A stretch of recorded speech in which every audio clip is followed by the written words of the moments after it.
Go. Today on Fox News, we are interviewing Mrs. Hreha, who is campaigning for president. Good morning, candidate Hreha. Good morning, Chris. Mrs. Hreha, you grew up in New York, correct? Yes, I attended Yale. I was an undergraduate in Connecticut. I majored in business and in philosophy. I also attended Harvard, where I graduated with a master's in business administration. Wow, that's an impressive mix of topics. Why did you combine these two very different courses? Well, I'm interested in business and making Americans' economy great, but I think it's important for us to understand how people work. As well as humans, we need to be aware of the systems that run our world. But our ultimate focus should be on making lives better. What previous experience have you had in government? I had 8 years of private law practice, and I was a member of the United States House of Representatives for 8 years. I was the Attorney General for 4 years as a member of President George Bush's cabinet. This gave me a lot of experience in multiple areas of government, which made me very suitable for the job of president. In your opinion, should the death penalty be allowed? I used to think that killing people, even criminals, was awful and that they should be given a chance to reform instead of being killed immediately. But now, as I've been hearing about all those criminals that have escaped and committed crime again, I've realized that the death penalty is a safer approach and should be allowed because it makes sure that prisoners can't escape and commit a crime again. It's a big problem when prisoners escape because they could commit another terrible crime and hurt more people. The death penalty ensures that criminals can't do any awful thing. Are there any other reasons why you think the death penalty should be allowed? Also, the death penalty is good because it makes people scared. People will think twice before committing crime because if you know you get caught, you will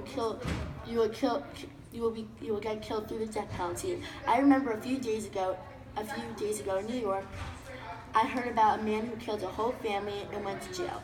If the death penalty was legal, he'd probably be getting sent to the death penalty, but since it's not legal in New York, he was just sent to jail. If the death penalty was used in New York, perhaps the man would have killed a whole family. So you're saying that people would rather not commit a crime so they don't die? Yes. If the man I told you about who killed a whole family knew he was getting sent to the death penalty, he might not have committed a crime. I mean, wouldn't you be scared to commit a crime if you knew you would die? Yes, very good point. Do you think that having the death penalty will help America? Having the death penalty will help America because there will be probably.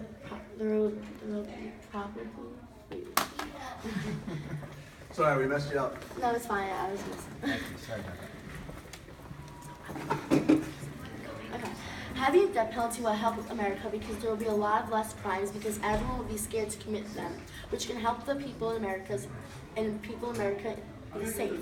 Also, it will help America's economy because if we don't have to worry about keeping criminals in high security prisons, we are saving a lot of money. It's very expensive to pay all the security guards to build these prisons.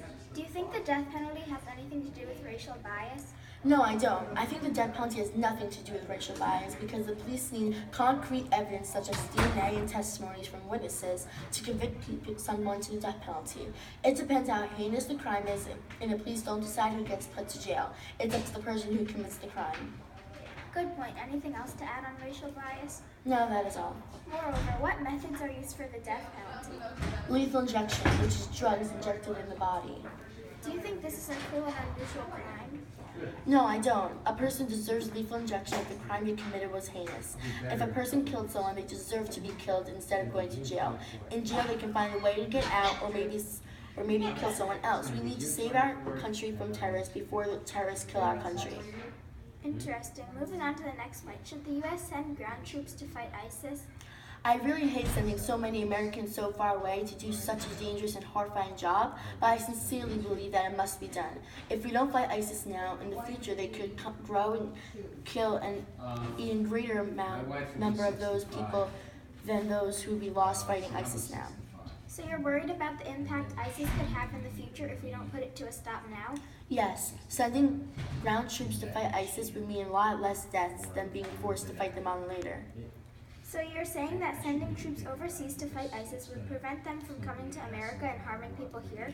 Yes, if you don't send troops, then ISIS will start coming to America, then it will be too late. Would you rather put the whole country in danger of ISIS, or only volunteer American troops who are going to go and defeat ISIS? Would you relate ISIS to any particular event? Yes, I would relate ISIS to 9/11 because ISIS bombed France. Many innocent people were killed. 9/11 killed many innocent American citizens. We need to stop ISIS before they do something terrible again, like what they did in France. They are both terrorist groups who want to kill someone else or another group. Wow, very interesting. Moving on to the next question. Should felons who have completed their sentences be allowed to vote? Well, there is definitely a possibility that some criminals have completely reformed, and in this case, certainly certainly deserve the right to vote, like any other American citizen. But allowing them to vote is very risky. Even if felons have completed their sentences, there's a good chance that they aren't completely reformed and they could make bad choices if they were allowed to vote. You can imagine if a large number of felons who have completed their sentences but are not fully reformed to cast their votes, and we end up with a tyrannical president, not allowing them to vote will prevent this from happening. So you're saying that you don't want the wrong person to become president? Of course not. We don't want our government to be abusive, which has Okay. happened in other countries. Allowing felons to vote would be a problem because the felon can vote for just anyone. They might not even know who they're voting for. Would you change your mind if the felons were all making a plan to vote for you for president? I wouldn't change my mind. There are a lot of felons in the world, so if they all plan to vote for me, I'd be getting a lot more votes. I want to become president, but it's not just about me and the votes. I would rather have people vote for me if they knew who I am and sincerely think I would help the country. If they don't even know who I am and didn't put much thought into it, I'd rather not have those votes. It's about the country and what we all can do to keep it best.